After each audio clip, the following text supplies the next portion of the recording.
Hey everybody, welcome to Always Bored Never Boring. Today we're going to be looking at the Evil Warriors character pack from the Wave 5 expansions for Masters of the Universe Battleground by Archon Studio. These packs normally contain 2 named characters, some terrain and the cards and rules to use them all. But for Wave 5 that format has changed and we get just 1 named character, which in this case is Webstor, but then we get 2 generic minions, the awesome hover robots. We also get 16 new cards, plus a rule sheet that actually includes a new way to play the game in teams.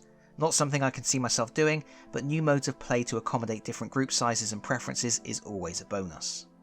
Looking at the miniatures on the frame, everything seems to be up to Archon's usual standard. The sculpts look nice and crisp, and they are cut into just a few pieces, so they should be quite quick and easy to put together. The hover robots in particular look amazing, and I like they went the extra mile to include 2 different designs. I've wanted some of these since the game came out.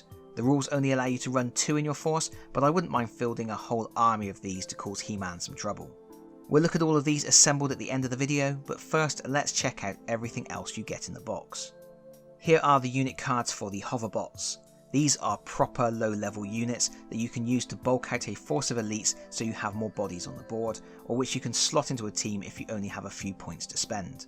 They cost just 9 points each, while the previous lowest priced units for the Evil Warriors were 16 points. At that price they aren't up to much in a fight, but they are good for speeding across the board, running distraction tactics and seizing objectives. They have 3 health, 2 toughness, 1 mind, 1 power, 2 perception, 3 strength and a speed of 6 or 9 when focused. Darting about the battlefield and being a nuisance is definitely what they do best, as apart from the Endless Evil ability, which means you can take 2 of them, they have the Hovering Goon ability, which treats all their movements as jumps. That means when moving they ignore elevation, obstacles, other characters, and they don't have to stop moving when entering a hex adjacent to an enemy figure. Interestingly, they don't have any basic equipment, and they only have 2 trinket slots. That means the only weapons they can take are those that don't require a weapon slot, so most of the time they are going to be relying on a basic attack with their little metal fists. Those basic attacks would use their own strength value and would inflict a maximum of a single wound. By their very nature, the robotic goons are a little generic. The real showstopper in this set is Webstor. I was happy to see him make an appearance because when the game first came out, the designer admitted to having not thought to include Webstor at all. But here he is, and he's a fantastic rogue character as you might expect. He's only 16 points, and I think at that price he's a bit of a bargain, and I can see him appearing in a lot of army builds. He has 5 health, 2 toughness, 2 mind, 2 power, 3 perception, 3 strength, and a speed of 6 or 9 when focused. His passive ability Master of Escape allows him to make a jump of up to 4 hexes whenever he receives 1 wound, and that jump cannot be interrupted. This is a really interesting ability because it means you can escape from close combat with a powerful opponent without repercussions. But also, if you give Webstor an item that inflicts damage on him, like the Grey Skull Reliquary which causes 1 wound to gain a focus token on activation, then he can gain free extra movements, making it very easy to position him effectively. His hide and seek ability costs 2 mana. When he uses it, he gains his special Webstor status marker to indicate he is hidden.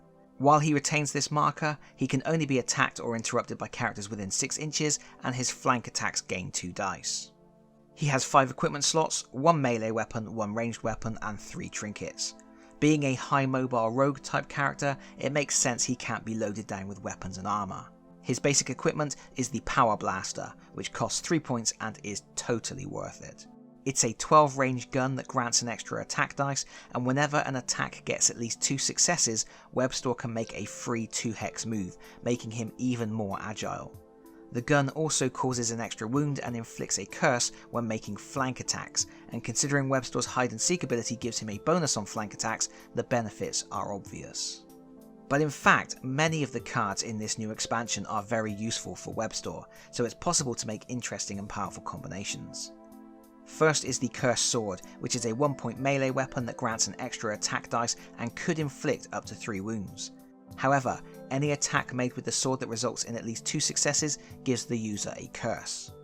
Curses don't have any immediate negative effect, but when the curse is removed from the character they receive a wound, and that would trigger Webstor's Master of Escape ability, granting him a free movement. Next is Knife of Evil. Dun dun dun dun. A 3-point melee item that seems like a perfect weapon for Webstor. It grants 1 extra attack dice, can inflict up to 2 wounds, and may allow the attacker to change the facing of the defender, setting them up for brutal flank attacks. What makes the knife even more interesting is that all attacks with it are treated as flank attacks. That means you can get the 2 dice flank attack bonus from Webstor's hide and seek ability even if you aren't in the target's flank. The multi-cannon also costs 3 points. I wouldn't necessarily give it to Webstor though. It's got a 12-inch range and grants a bonus attack dice. You can choose up to 3 different targets and attack them one after another, suffering a -1 dice penalty for every chosen target. Then there are 2 new spells. Insults is pretty fun, a really thematic one to give to Skeletor that works well for bossing Webstor around. It costs 1 point, requires 1 mana to use, and costs 1 less action than normal to a minimum of 0. You pick any character within 8 inches, and on a single success they get a curse and an enhancement, and on 3 successes they get just the enhancement. The enhancement buff increases the scope of a character's attack by 1, while as already mentioned, a curse can inflict a wound when removed. While curses are normally bad, they can be beneficial for Webstor as they can grant free movement, while the enhancement can improve his flank attacks even more. Then there is Hand of Fate, one of those all or nothing abilities. It costs 2 points and requires 1 mana. You pick a target within 12 inches and then choose to add up to 3 dice to your attack roll. However, if any of the dice you roll turn up a 1, then all successes are cancelled. I don't personally tend to go for those big risk, big reward plays. I know how much dice hate me. This expansion also includes the rotating shield. It costs 1 point, and if the user is attacked from the front by a ranged attack or spell, they are pulled 2 hexes towards the attacker. Then we have 2 trinkets. Acid Vial is 1 point and is an excellent trinket to use in conjunction with the Knife of Evil, as characters' flank attacks resulting in at least 2 successes inflict the blind debuff, and all attacks with Knife of Evil are considered flank attacks.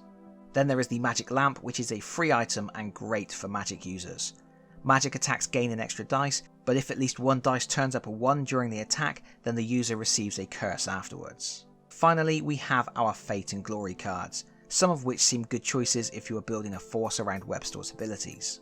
The first loads you up with mana, but then reduces your mana to 0 at the end of your activation or interruption. The second lets you draw a Fate card for every flank attack you make. The third gives a character an extra action, an enhancement, and the knockdown debuff if they have at least 3 wounds. The Glory card grants you 10 victory points if you knock out an enemy using a flank attack. And that is it for this expansion, other than the rules leaflet, which is exactly the same as the one that came in the Fisto expansion and includes rules for team play as well as clarifications for how some of the new cards work. Personally, I think this is a great box. I like it more than the Fisto character pack, even though I do much prefer Fisto as a character to Webstor. I think Webstor is really interesting, and I can already see lots of fun ways to make use of his extra movement and flank attack bonuses. His skills are extremely thematic, and his miniature, well, let's take a closer look at these miniatures. These went together really quickly. They weren't in too many pieces, and there wasn't too much in the way of cleanup. However, mould lines and joins were more evident on the hover robots, mainly due to the large smooth surface areas. One of the robots was in just 4 pieces, including the base, the other was in 5, but you did have to attach each claw separately, which was a bit of a fiddle. Webstor is a really excellent miniature and was in 7 pieces, including the base. The trickiest part for him was cutting and cleaning the hook for his grapple. All 3 miniatures have a lot of fluid dynamic motion. Webstor is up on 1 leg, which I do feel is a slightly too overused stance for this range. Everybody seems to be running, dashing, jumping or taking flight with just 1 foot on the ground. But it's a strong pose nonetheless, and I love how he is aiming his classic blaster, which looks just like the accessory from the old action figure line. I would have preferred it if Webstor didn't have the extra legs on his back, which is a more modern iteration of the character, but it's still a cool piece. However, for me, the robots are the best miniatures here. And that is it from me for now. Thank you so much for watching. If you've enjoyed this video, please consider pressing the like button. If you really enjoyed this video, please consider subscribing if you don't already do so, and hopefully I'll see you all again very soon. Bye bye everyone, bye bye.